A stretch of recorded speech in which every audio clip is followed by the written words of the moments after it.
Kurz looking clean with his whole sales team. We ain't come to talk nonsense, it's all about the process and profits. Until we make $1 billion from deposits. He never slacked and teach him to take action. So far from whacking, never gave up his passion. Can't catch him lacking, dapper down on his fashion. He forever stacking, running up all the cash in. Real estate mastermind, check out his book, he gave us the blueprint. Really can't hate the grind, put in the work, no making excuses. Quitting's a waste of time, you made it this far, don't make your life useless. Pull up and taste the wine, he got the flavor. All right, guys, welcome to another episode of the Freedom Achiever podcast. This is actually the third episode that we're doing in this new format. And so I'm excited that you guys are here. My name is David Adam Kurz. I am a coach and founder of the Freedom Organization, which is a coaching and consulting company. I'm the author of The Truth About Failure. If you haven't picked up your copy, pick up your copy. And if you're watching this or listening to this, wherever you are right now, whatever system you're listening on, whether it's Spotify, podcast for Apple, Google Play, YouTube, LinkedIn, Instagram, and everywhere that we put this stuff out for you guys, hit that subscribe button. Give us a follow. Be alerted the next time that we post out interesting podcasts, and let's have some fun together. So today, honored to bring in a good buddy of mine. His name's Randy Carroll. He's the director of strategic partnerships over at Rooster. I feel like I got to say it that way. Rooster. You know, it reminds me of the old Cookie Crisp commercials. Yeah.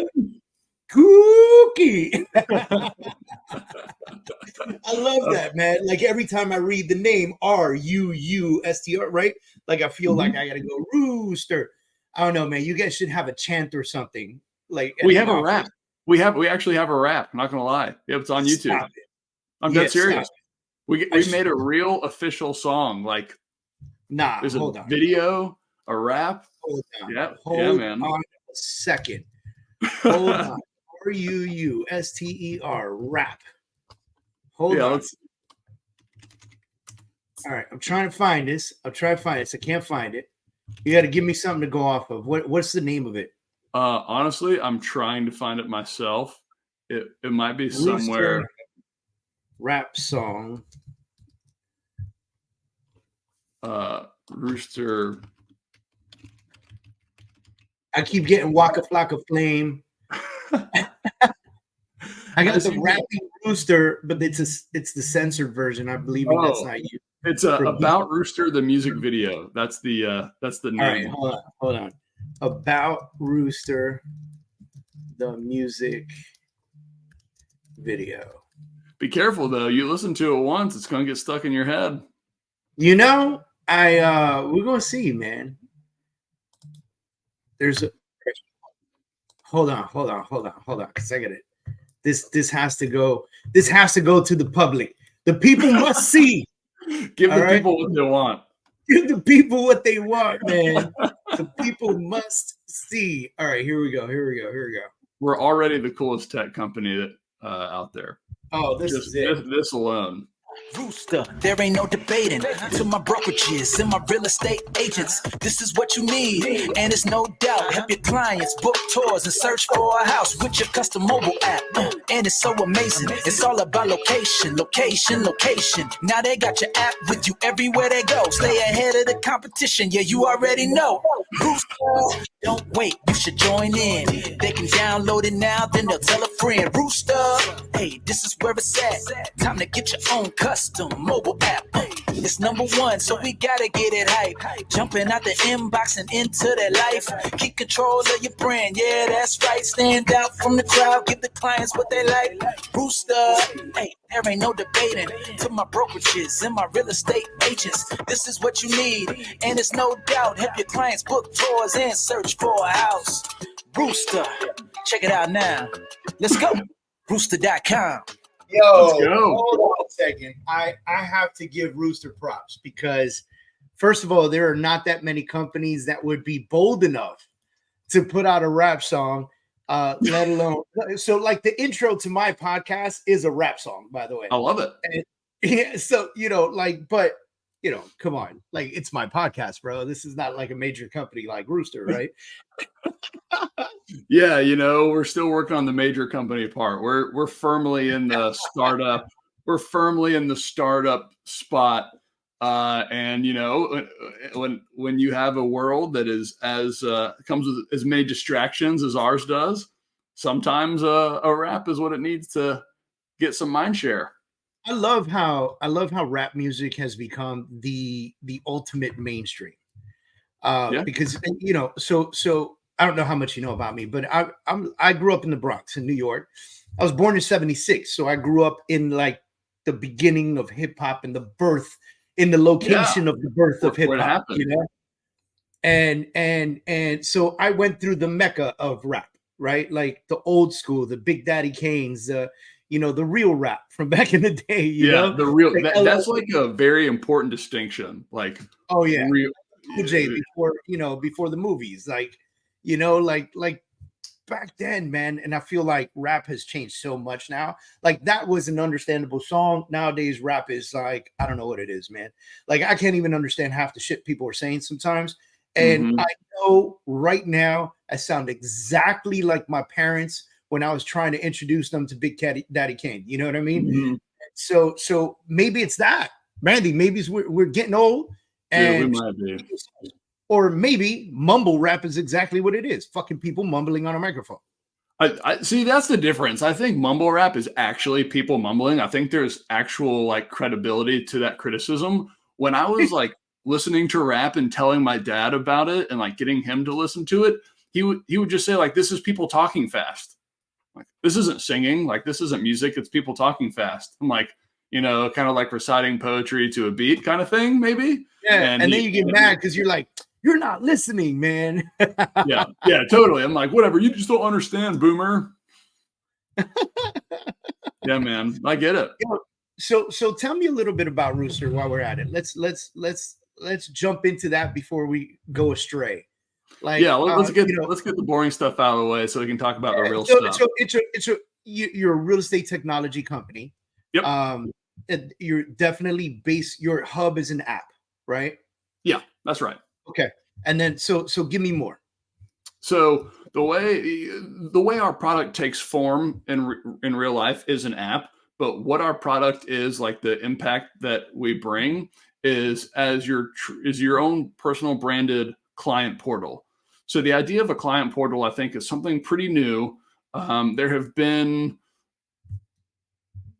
some stabs at this in the past. They've been relatively incomplete because they haven't really included the entire client experience, just part of it. But the client portal experience is something that should appeal to a buyer, seller, a homeowner, regardless of where they are in their real estate journey.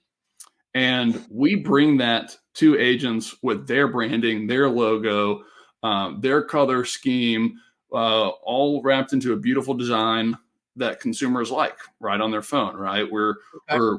Rooster is not a consumer brand. No one's going to hear about Rooster. It's always going to be the agent or the company or the team at the forefront. But yeah, as a client app, we're trying to help agents build that deeper digital moat. I'm sure you've heard other people talk about this before. You build that digital moat, right? It starts with your CRM, but ultimately that the world has become more competitive. The world has transitioned, right, from a desktop mostly experience to a mobile most experience, right? Most people spend their time on their phones or on tablets. And so having a mobile friendly website isn't going to compete. It's like taking a minor league team to play against the Braves, right? My favorite team. They don't stand a chance. A mobile friendly website doesn't stand a chance against a mobile app. All right. So with this mobile app, what are realtors getting this app for? Like, what are they passing this off to their consumers for? Yeah. So as you've heard, there's a million ways to do business in real estate. So there are a few different ways that our clients are getting value out of Rooster. The first of which is a lot of our clients are big into lead generation tools, right? Mostly online leads, and that can range from your PPC to your Google to your national portals, whatever it may be. But the idea is if I get this lead from an online avenue, right, then I want to get them off of the national portals, off of whatever else may be out there. I want to get them into my app, have them searching there, have them requesting home values there, have them contacting my preferred loan officers or insurance people or contractors, get them into the app, right? Because people spend 70% of their time browsing on their phone. We obviously want to make sure we're giving our clients an opportunity to convert those leads. So this is connected to the internet. I'm sorry, not to the internet. That was a stupid question. This is connected to IDX. Yes, connected to IDX is part of it, right? So we connect to your local MLS to give a home search experience, but that is not enough to really satisfy the needs of a client portal. So we have other features built in as well to appeal to people in different stages of their journey, right? More and more people are researching what it's like to buy a home before they're engaging with agents. So if you have folks who are a little apprehensive, like, hey, I'm still just in the learning process, we have content in the app for them to do research on their own, and you get to track that activity. If the app is branded to the agent, then. Yeah, totally. Yeah, it's going to be the agent's brand throughout the entire experience. So I meet somebody on the street and I'm like, they go, yeah, I've been thinking about buying a house, but I'm definitely not ready for a while. And I go, well, why don't you just download my app? I'll text it to you. Yeah, totally. And it's funny, we've obviously done a lot of testing around this and just saying what's the most effective language. And we have found that the language of a client portal has been most effective, because when you say real estate app or something to that effect, you're instantly putting yourself in competition with the Zillows, the Redfins, the Realtor.coms, the Homes.com, the Movadas, the Trulia. I mean, look, the list goes on and on of all these apps. But when you say to this person, hey, let me just send you a link to download my client portal, right? I've got plenty of content in there for you to research to your heart's content. You can search for homes. You can message me directly if you have any questions. If you need to get your financing in order, all of the loan officers that I recommend, I've plugged into the app for you to research and reach out to. And then again, you are able to track all of that activity. So now these people have moved off of the portals into yours, and you can increase your conversion rates. All right. So you mentioned different stages, because look, I harp with people all the time because, look, everybody has trouble somewhere. Some people have trouble actually getting leads. Some people have trouble converting leads. Some people have trouble, getting people under contract. Some people have trouble actually closing the sale. Most people have trouble following up with people they've already closed. Yes. Yep. How do you fix that? Great question. So there are additional features built into the app outside of just the home search piece, right? There's actually a whole vendor marketplace that you can populate with your preferred vendors, right? So if I'm a homeowner and I need to get my HVAC serviced, I need to hire an electrician, a plumber, a roofer, a tiler, anything to that effect, a locksmith, right? Like, no one plans to get themselves locked out of their home. And it kind of sucks to call a stranger, right? You go to Google, you go to Yelp, and you call some random locksmith to come let you into your house. Rather than doing that, there's a marketplace inside the app where you can add your vendors, you can add your locksmith, so that when your client locks themselves unknowingly, out of their house, they can open up David's app. David trusts this locksmith in here. So because I trust David and David trusts this person, my trust gets conveyed over to that locksmith. And then I can call that locksmith through the app, have them come unlock my house. And now you as the agent get notified that, hey, my client Randy just reached out to my locksmith Joe. And so you get that notification and you think to yourself, well, damn, Randy probably locked himself out of his house. So as an agent, there's an opportunity for me to then call that client, say, hey, number one, are you okay? Right? Like, are you locked out? What's the word? 2, did Joe the locksmith pick up? Is he on his way? Do you still need help? What's the deal? And 3, like, in the interim, do you need a ride somewhere? Can I be helpful? Can I send you an Uber? Like, what's the deal? And so that type of opportunity has like really never been available to agents before. And that's a level of client services that someone will never forget. That person, when they get a call from their agent and you help them out in that moment, are going to be so glad that they worked with you. They're going to be so happy that they know you, that anyone and everyone who will listen, they're going to say, hey, my agent hooked me. Like, I locked myself out of my house. I contacted my agent's locksmith, and my agent sent me an Uber to make sure I wasn't late for my job interview, or I wasn't late to pick up my kid, or like whatever. Right. So those are all like really, that's just a great example of how the app can offer value post-transaction. And then, of course, can you do push notifications through the app? Like, for instance, me as the app owner, right?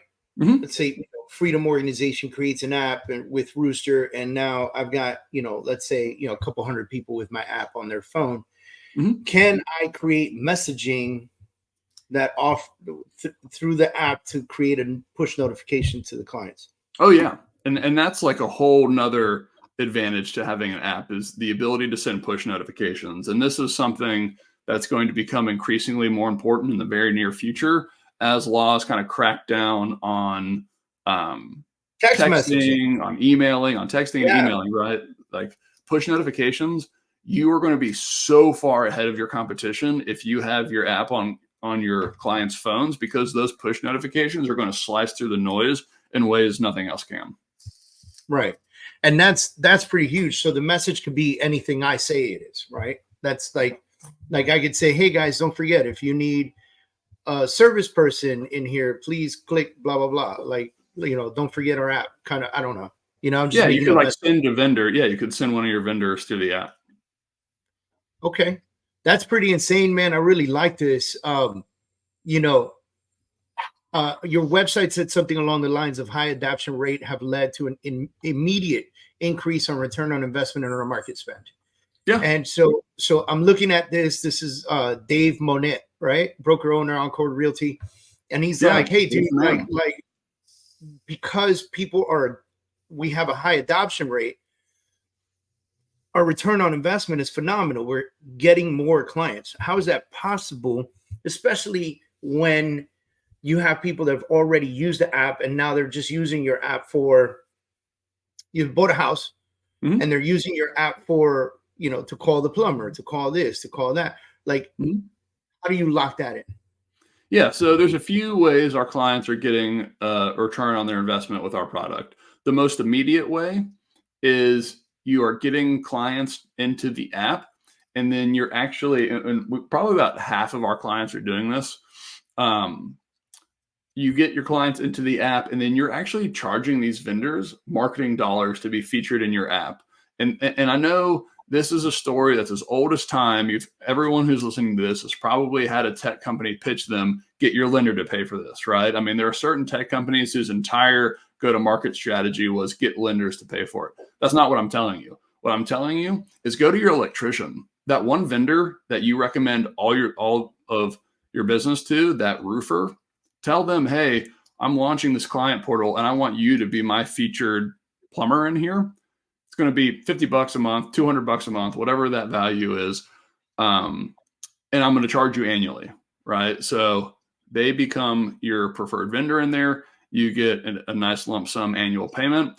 And one of our clients up in Anchorage, Alaska, of all places, is making 6 times his monthly payment to us in cash flows. So that's number one. Number two is the lead conversion perspective, right? The more people you get into your app, have searching on your app, the larger percentage of leads you're going to convert. And then the third way is the past client retention, right? They say about 8% of everyone's database moves every year. I would be really surprised if anyone here was capturing. No one's capturing all of it. Yeah. You're probably not capturing 3/4 of it. You're probably not capturing 2/3 of it. You're at best maybe capturing half of it. Yeah, and that's at best, right? Because the real truth is that it's probably a closer number to like 20%, 22%, you know? And a lot of that, remember what I said earlier? I said the majority of people don't know how to follow up. They don't know how to stay in touch with the people they're supposed to stay in touch with, Randy. This is some crazy shit, right? Like, you know, when I talk about this at a high level, you know, we discuss the endorphins going through somebody's body when they purchase a house. Yes. Right. Preach. And so the excitement, the feeling of, wow, I own a home. The connection that you make with someone in the home buying process it's definitely emotional. It's like no other. The lender doesn't get it. Title company doesn't get it. You know, inspector doesn't get it. They don't get that same appreciation that the realtor does. And what do 80% of real estate agents do?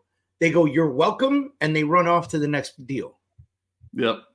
They piece off. And I mean, that's a problem. It's an industry problem. It is. It's funny, right? Like,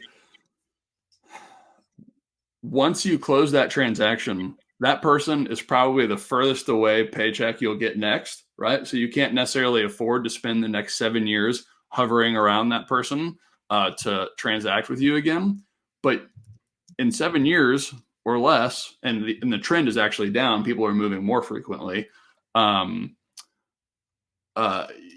in 5 years, let's call it, you're still going to be in business, right? You still want to be selling real estate, right?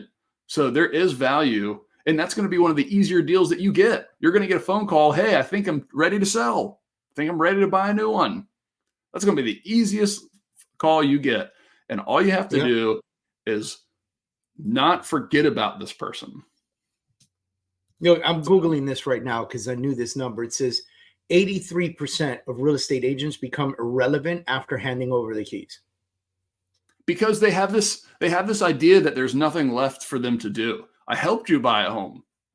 Right. What else am I supposed to do? In 7 years, when you're ready to buy again, I'll be here. I'm not going to remember you in 7 years if you disappeared that whole time. It's crazy. It's just, real estate has a very easy barrier of entry. Sure. And it has a huge failure rate. Those go hand in hand. Yeah, you know, those two things go hand in hand. And it's like, I'm looking at this, you know, number one reason, only 17% of homeowners use their agent again. What? It's bananas. You know, so you guys have created a system that allows people to circumvent that, basically. Yeah, certainly. It makes no sense not to have your past clients in there. If I got a call the other day, my house in Atlanta needed an HVAC servicer. Like, I would my wife's a real estate agent, so my example is not the best, but like, I would want to reach out to my agent and say, "Hey, who's the best HVAC person you know?" Right now, it's funny that you said that, because the normal thought process is not that. And so oftentimes when I'm coaching my clients, I have a very special thing that I say, or a specific thing that I say, and I say, you need to become the conduit for everything real estate for your people. Yes. Like everything that's associated to that. They need an exterminator. They need to call you. They need blinds. They need to call you. They need to know what color is the best color for the wall. They need to call. You know what I mean? Like, you want to be the conduit to everything that house is associated to: plumber, HVAC, you know, roofing, foundation work, basement work, redesign, add a room, gardener, landscaper, pool design. Like, you want to be the person that knows everybody. You want to be the guy. You know the old Italian movies. I got a guy. I got a guy. Yeah. So you say conduit. I use the term like oracle. Like, you want to be the oracle of all things home related. I completely agree. I want all my clients to go, like, anytime they need something, I want them to go, I got a guy, and just reach out to me. To me. Let me be that person, But right now, what that means is that they call me, then we have a conversation, and then I text them the phone number.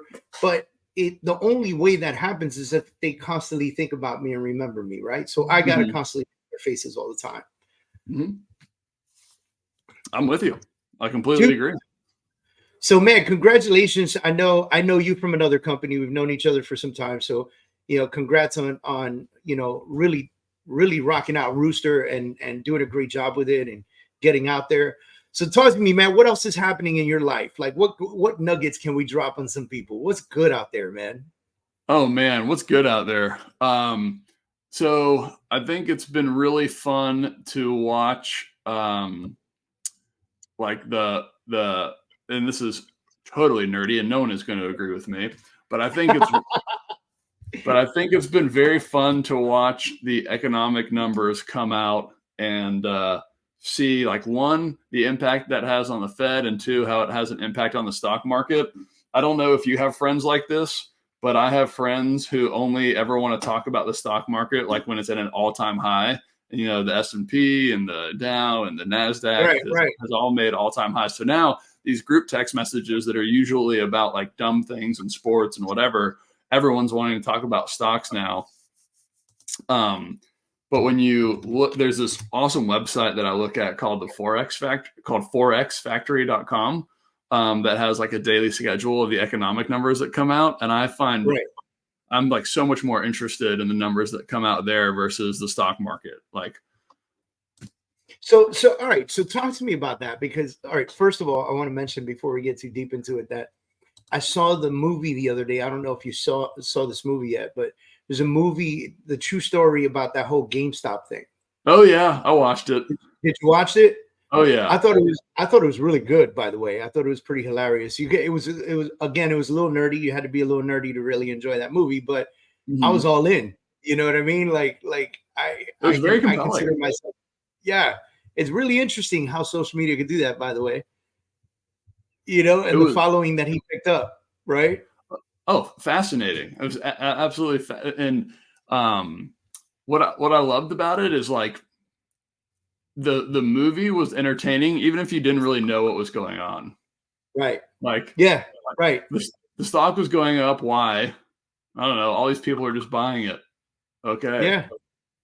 So like but that movie is been good. Like, I definitely recommend watching that. Actually, before watching that movie some months ago, I watched like a documentary on that. So like I got to see a documentary of the real stuff, and then watching the movie version of it was really entertaining as well. All right. So the name of the movie, for you folks wondering what the hell we're talking about, is called Dumb Money. It just came out this 2023, just this past year. It's called Dumb Money. And it's the story on how one guy got on basically his YouTube channel or his live chat room or whatever it was, and he used to talk about stocks all the time, and everybody used to clown him. And then he started talking about GameStop, and he talked about it so much people started to believe what he was saying, and all the major stock companies were trying to short that stock, meaning they were betting millions and millions of dollars that the stock would go down. And so if the stock goes up, all these major companies lose a shit ton of money. And because he came out and said he believed in this, and all these followers said, well, you know what, let's buy some. And because so many people started buying GameStop stock, it went up and everybody started making a shit ton of money. And the larger companies that had bet on the failure of it have fallen apart. Yeah. So if you don't know what selling short means, it's what the act of selling short is, you're borrowing. So I'm borrowing stocks from David at a certain price and I'm selling them to the market, right? So I still owe David these stocks at this price. When I sell them at the market, I want the price to go down so I can buy them back and give them back to David. And even though I'm giving him back the same number of shares, I get to keep this profit, this delta, right? I borrow it at $20, sell it for 20, it goes to 10. I buy it at $10, give David his shares back, and then keep the $10 profit. What was really interesting in this scenario is that of all of the shares outstanding for GameStop, over 100% of them were sold short. So not only did I borrow from David, but David borrowed from John, and John borrowed from Tina. And so like all of these shares had been borrowed in kind of this like waterfall pattern. And so when you have to get out of like, so if it goes up and you lose money, you eventually have to pay it back, right? You know, you get called if you don't have enough money left. So not only was the dumb money buying GameStop, but then these people had to buy back these shares in order to give them back to the person they borrowed them from. And so you obviously are buying them. That's buying pressure. And so now people were buying it because they were dumb retail, and then people were buying it again to pay back what they had borrowed. So it was insanity, man. And by the way, this story, this little thing that happened actually helped the federal government realize, not that they didn't know, but realize and bring to light what Wall Street was doing, what the big conglomerates were doing, and how that was a small business. No, you're absolutely right. You know, they were basically putting GameStop out of business. Yeah, you're exactly right. You know, there had been companies who had been short on GameStop for years. So they were just driving the business into the ground. It had little to do with the actual business. People were just driving the shares into the ground, and that causes major problems. But what is interesting to tie that into like why I watch these economic numbers is the worse they are, the better it's going to be for the stock market. Gotcha. So what does that do? What does that do for the real estate market, Randy? Yeah, and so let's tie the dots. Let's connect the dots here, right? So, dot number one: data comes in today. The ADP non-farm payroll change came in under the forecasted number. So there were more people unemployed than expected. There were fewer jobs. More people had gotten laid off than what the experts predicted, right? So there's fewer jobs. Fewer jobs usually means something bad is happening for the economy, like companies are not making money, whatever, something's not clicking right.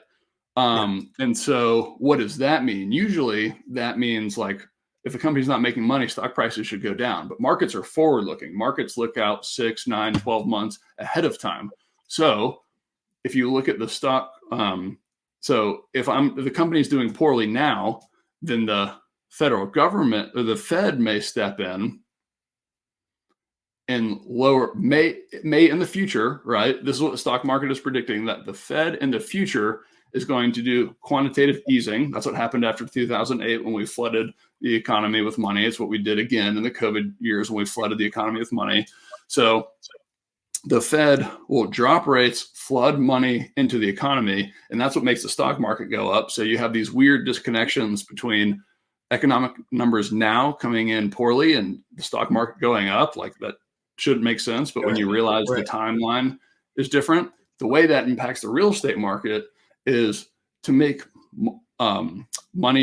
borrowing money cheaper. The Fed drops rates, and now it should be clicking for everybody. When the Fed drops rates, mortgage rates generally follow.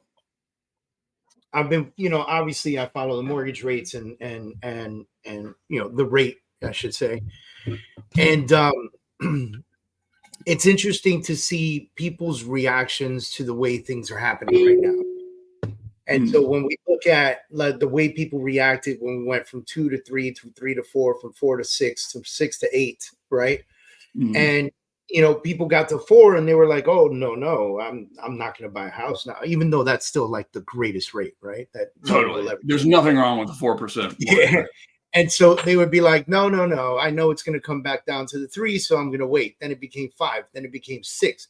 And when it became 6 and change, people were like, "I'm priced out. There's no way I could ever buy a house again.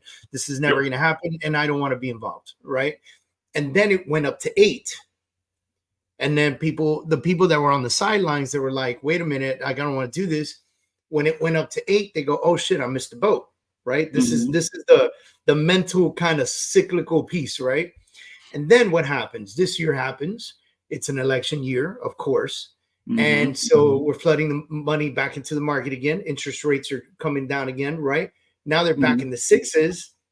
Some banks are even offering risk. They're doing risky deals at sub 6. Okay. And with all of that, people are now going, well, 6, that doesn't sound that bad. Right? Yeah, it was 8. Yeah. They were just at 8. So they're like, 6? Doesn't sound that bad. I can run with 6, see how that goes. And that has been an interesting observation for me and for the people that I coach, because a lot of folks were worried. With do right. They were worried about what this meant for them and their business and the future of everything that they've been building. They were worried, Yeah.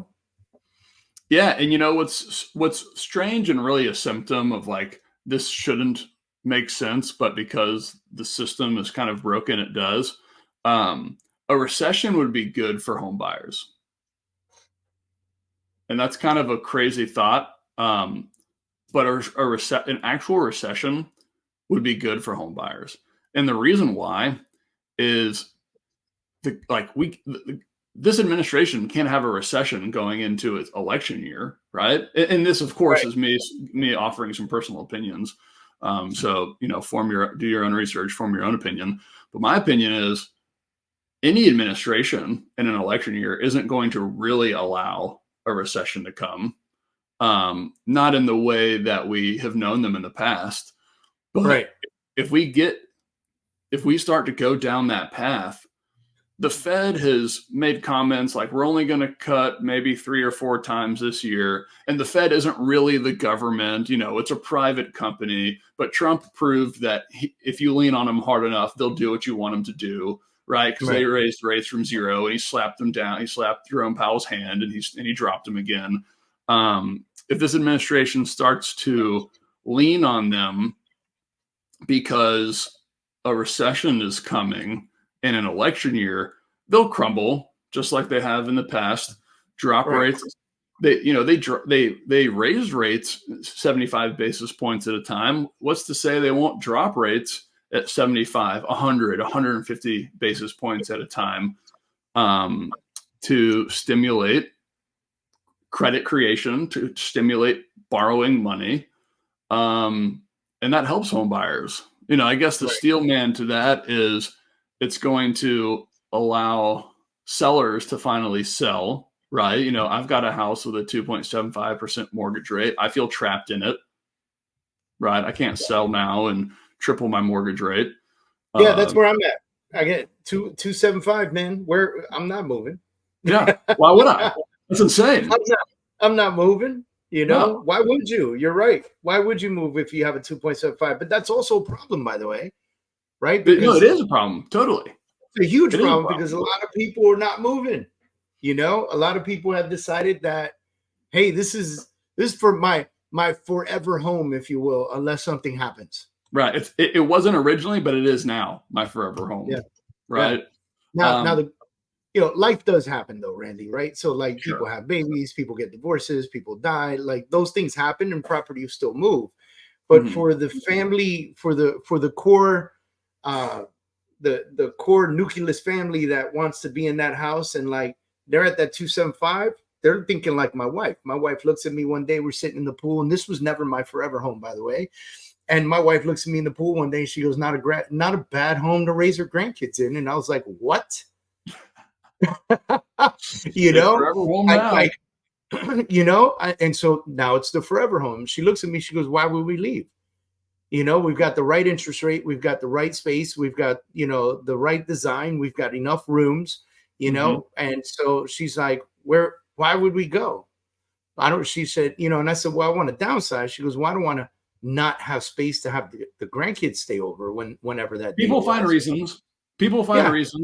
They get an idea and then they find the reasons to believe those ideas. I'm like, listen, I promise you, wherever we buy, there's going to be a living room and we can throw a sofa bed in there and it's all good. These kids don't care. Grandkids ain't going to be staying with us at 17. They're going to be staying with us at 3 and 4, Yep, exactly. They're not going to come over for slumber parties when they have hormones raging through them and they want to be out with their friends. No, they're not trying to hang out with their grandparents like that. Even though I'm going to be a cool grandparent, Randy. I'm going to let you know right now. You'll be the best, I'm sure.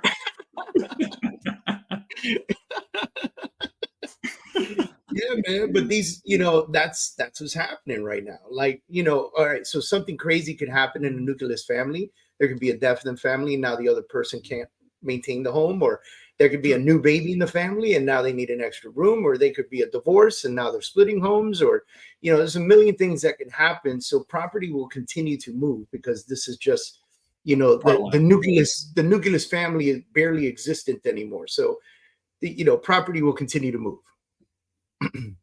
Absolutely. No, yeah. And that's not to say it won't. Like, of course it will for all these life reasons. But, the number came in the other day and I saw that there were 2 million less homes sold in 2023 than there was in 2021. There was 1 million less homes sold in 2023 than there was in 2022. Right. So we're at the bottom range of home sales, like in the history of home sales, right? There's usually this range of like 4 to 6, right? So we're sitting really comfortably at the bottom of that range. And, if past performance is any indicator of the future, then it should be going up from here. And I would expect that to happen, given that it's an election year, given that I expect the administration to lean onto the Fed to get them to drop rates, which means not only will more buyers be able to participate, but more sellers will be willing to put their home on the market. And, like this is all sounds very good for real estate and real estate agents. Right. Right. But, and it is, and it comes at a cost of like the rest of the world may hurt a little bit. Yeah. Like I guarantee you, I think UPS, they laid off 12,000 people yesterday. I think UPS is going to lay off another 12,000. So you're talking about 24,000 people. I'll bet you some of those people are going to sell their homes. They'll have no choice. So something a good friend of mine has been really harping on lately, and, a lot of times falling on deaf ears. Now those deaf ears are starting to clean up a little bit and start listening. And so his name's Tony Martinez.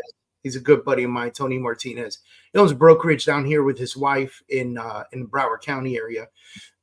And Tony also is the owner of the Certified Distressed Property Expert designation, right? So he teaches that, offers the designation, has the membership set up with it and everything. And for at least the last year, he's been on stages saying, guys, get ready.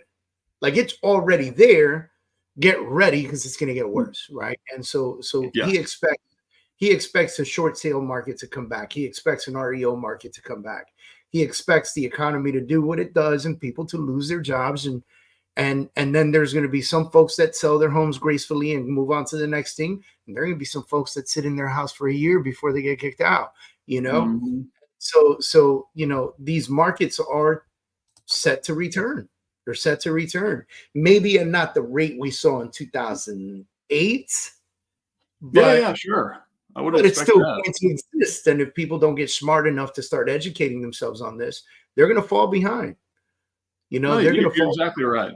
Like the home sales may increase, but it may not be for the reasons that like make you feel good morally, right? Like I don't want to take this listing of someone who has to sell their home because they lost their job, but I will. Right. Right. You're going to have to be okay with that. And this is, we're in a like very cyclical economy because we're in a scary place right now in the United States economy and everything else, because you just mentioned, 12,000 people losing their jobs, but we've had 6 million to 8 million people move into America recently, over the last 3 years. And so where are the jobs, and where does the money come from, and where does the commerce come from, and the movement of money, and everything else? Like, how does this even happen? Which is obviously, I have my theories, but there are way bigger things than I can probably think about that are happening somewhere in a room in the White House that, like, you know what I mean? Totally. Like, what are we to the White House? We're nobody. Yeah, so we can speculate. I can speculate. And I also, unfortunately, we only know what we're told. And that's unfortunate. And it doesn't matter what channel you watch, CBS, CNN, Fox News, whatever it is. Obviously, I have my preference of Fox, but it doesn't matter which one you watch. They're going to tell you what they want you to know, and look, dude, we're in this world right now where these 12,000 people or 24,000 people, 25,000 people that are losing their jobs have to find another job, and they're combating 6 to 8 million people that have moved into the country and are also looking for jobs and are cheaper labor, by the way. And for the most part, we're in a very weird place right now, especially for a election year. And because usually election years are like great. And I feel like this one is setting up like this one knows it's going to lose. So it's just setting up the next 3 years to be the most difficult ever, Yeah, I mean, that's actually a really interesting idea. This administration is pretty geared up and ready to lose. So how can they sabotage the next administration as much as possible? Because we know they don't have our best interest at heart. Oh, that's clear. They only care about their parties and whether their parties are on top or not, And so it's me and you. They ain't thinking about David and Randy. No. They're thinking about them and their circle and how they stay in the White House, how they stay in the Congress halls. That's what they're thinking, and how they get power and how they create the relationships that they create and how they get the extra bonuses that they make and things of that nature. Because, I'm sorry, but, president becomes president, earns $400,000 a year, and then walks away with a net worth of $15 to $20 million. Like, what?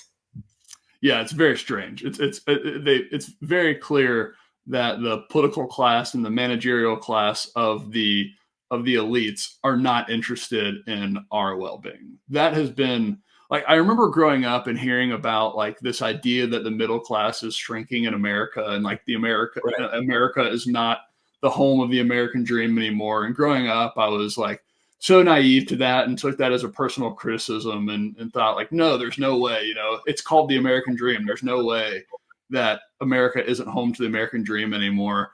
And maybe I've just gotten cynical as I've gotten older, but I can certainly see how the middle class has gotten squeezed out. It's in order to enrich the politicians. By the way, it's evident in so many different cities too, like major cities. Like even, I'm in South Florida, in Miami. It's evident. It's evident that if you don't make a certain amount of money, you can't live here, And so you have to live elsewhere, and that elsewhere is the other side. Like this is like the real deal train tracks. Remember we used to say other side of the tracks back in the day? Yeah. This is the real deal, other side of the tracks. Hey, cheers, man. I'm having my afternoon coffee. Do it. Oh man, I'm a little jealous, not gonna lie. Yeah, man. And that to me, I guess, is one of the most hurtful things with this country is that having served, having been in the Marine Corps, when I was growing up, you said when you were growing up, you heard that middle class story. When I was growing up, no one talked about that, right? Because I grew up in a low income neighborhood. I grew up in a low income building, rent control. Everybody in the building was an immigrant from another country. And the kids in the building, like kids like my age, we were the ones that were born in the U.S. and like we got to know each other. We're first generation, USA. And so when you look at that and put those pieces together, no one ever talks about that. No, in that neighborhood, no one's going the elite and the this and the that and having those intelligent conversations. Then you join the Marine Corps and then you become super pro America, right? Like, yeah, totally. And then indoctrination types. And 9 years later, you get out of the Marine Corps, you got a master's degree in international business. That's me. So, and then like you start having jobs and having conversations and having intelligent conversations and starting to really understand the movement of the world and especially the economy and the United States. And you start to think to yourself, oh shit, this is not great, or this is amazing, right? Like, Sure. And then there's some things you can't explain, so 2020 happened, COVID hit, everybody thought, oh shit, the world's coming to an end. Mm-hmm. And then all of a sudden it had the complete opposite effect. The world boomed. And it was, like, and it's almost inexplanatory, right? And so I had this great conversation with an analyst. Her name is Anna the analyst, right? Oh, that's great. And so Yeah. Her, if you can look her up, guys, if you're watching right now, I love Anna. She's a great person.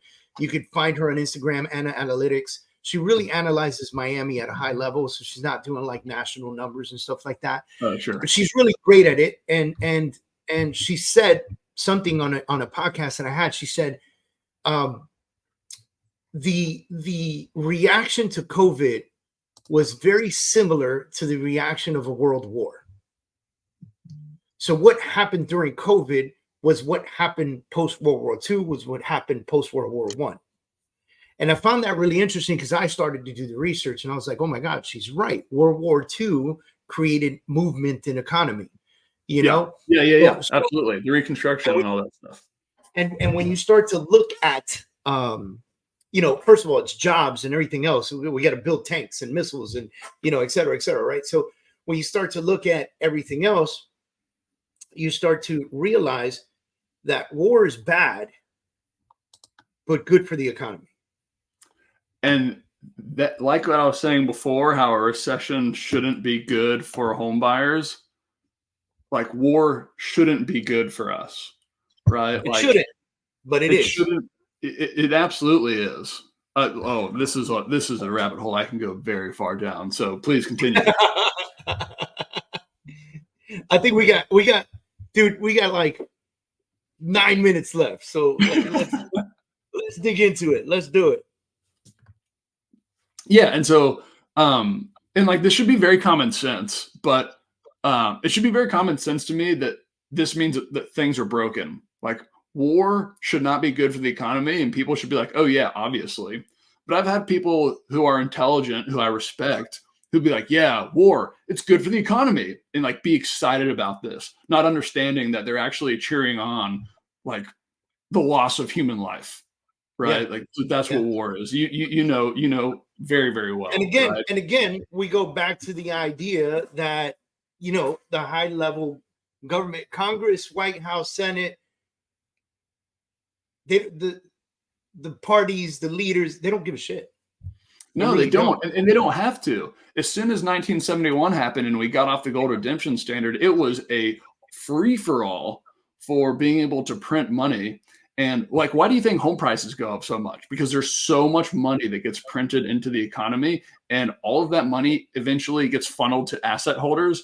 And the powers that be have realized that real estate, homes are like one of the best assets. So that's why home prices go up so much. So you have this money printing, like, and don't get me wrong, I love a home. Home is great for all of its wonderful reasons. But the real reason why home prices have like tripled is because it's an asset, and money that gets printed flows to assets. So we have this money printer. If we decide there's a conflict that we want to participate in, we can just fire up the keys to the money printer and we can fund the war as much as we want, right? We spent $7 trillion in Afghanistan, the Middle East. Like, think to a time, there was a time in history, before electricity, when if you wanted to go to war, you had to have a big old pot of gold that you paid soldiers to go and fight that war. And if you did not win and you ran out of gold to pay these people, they said, okay, we're done. Like, war's over. We can't afford it anymore. Right. That's why taxes would get levied upon people to pay for wars. But people didn't like paying taxes for wars they didn't care about. So what is the new age version for that? Well, our taxes don't really go up to pay for these wars because they don't have to, but we pay for it in other ways through the money printer. The money printer gets turned on, more money gets created. And while our tax rate doesn't go up, I'm not actually seeing less money out of my paycheck. What I'm realizing is I can no longer afford half the groceries, right? The value of money goes down. Yes. So these wars these conflicts get created for the purpose of giving the political class the power to print money. Because who does this money actually go to? The money goes to these defense contractors, like they get shipped overseas. Like all this money we sent to Ukraine, do you think that's just sitting in Zelensky's pocket? No, it's going to American private contractors. So that money gets sent to Ukraine, goes to American private contractors, who then send it right back to their U.S. bank account. and that money gets spent here, and the value of our dollar goes down, and it's a complete disaster. But if you're an asset holder, if you're a homeowner, you're pumped because your home price keeps going up. And so you think like things are good. It feels good. Like your net worth goes up. You feel better because you see this happen. But then when you go to take your family out to dinner, or you try to travel, or you go to the grocery store and you realize like my grocery cart is half full, but I'm paying just as much as I used to. Yeah. Then it's like, oh, wait, this isn't good, because your house can't buy you your groceries. And then I don't know, places, and then places start getting more expensive. Then other entrepreneurs go, well, all right, so places are getting more expensive. People can afford it. We need to create fancier places that are way more expensive. I went out to dinner with my wife, and I think we spent $400 on dinner in a nice place in downtown. And I was like, what did we eat, bro? Like, what just happened? It's like, what the? Yeah, totally. Yeah, you're completely right. And I looked at my wife and I was like, man, I know we like coming out sometimes and having a nice time, but this just feels stupid to me.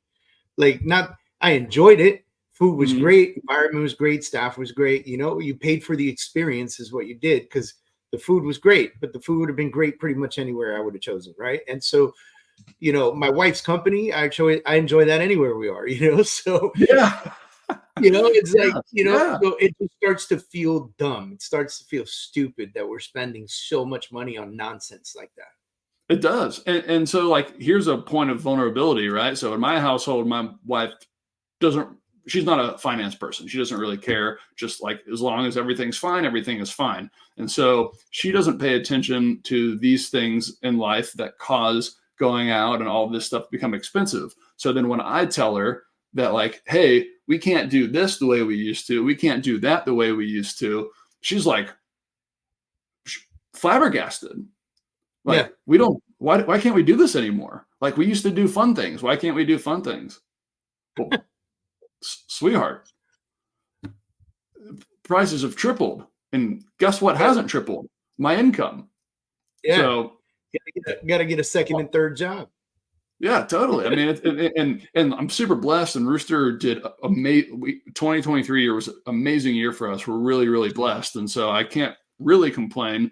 But people, one of the job reports not that long ago, like, really blew out expectations, but that's because there was a record number of people getting second and third jobs. There weren't really new jobs for people. There wasn't the primary income. It was someone who wasn't making enough money anymore getting another job. And that is not the sign of a healthy economy. Right. 100%. 100%. Well, dude, man, I'm glad that we had this amazing conversation. Randy, thank you for doing this podcast with me and being an open book. Like, glad we talked about Rooster quite a bit, and also, got some laughs, but got into like real U.S. economy shit, which I think a lot of people need to hear, man. Yeah, man. And I hope that was interesting for somebody today. I hope they learned something. It's a conversation that I can have anytime, any day of the week, right? So it's something that I've definitely found a passion in, and would recommend everyone, for their own well-being, take a look. Thanks, man. I just appreciate the opportunity to chat. Yeah, you guys heard it, man. Get a better understanding of what's happening around you, and stop, for the love of God. Stop regurgitating things you hear on Instagram. Like, go out there, study it, listen to it. TikTok is not the news. I know a lot of people think it is, but it is not. And so, go out there and research your own stuff, man. Things that you feel like you might be passionate about in the country that you live in. So, just do it, guys. Thank you, everybody, again, for tuning in to the Freedom Achiever podcast. My name is David Adam Kurz. I'm the founder of the Freedom Organization. We're a coaching and consulting company. If you're interested in being coached by me or one of our coaches, or joining our Freedom Achiever method, which is our 90-day platform or 90-day program, guaranteed to get an extra $100,000 in your bank account, reach out to me. I'm happy to help you out. And then, of course, you got Rooster, who's with us today. Check them out, ruuster.com. We'll see you guys soon.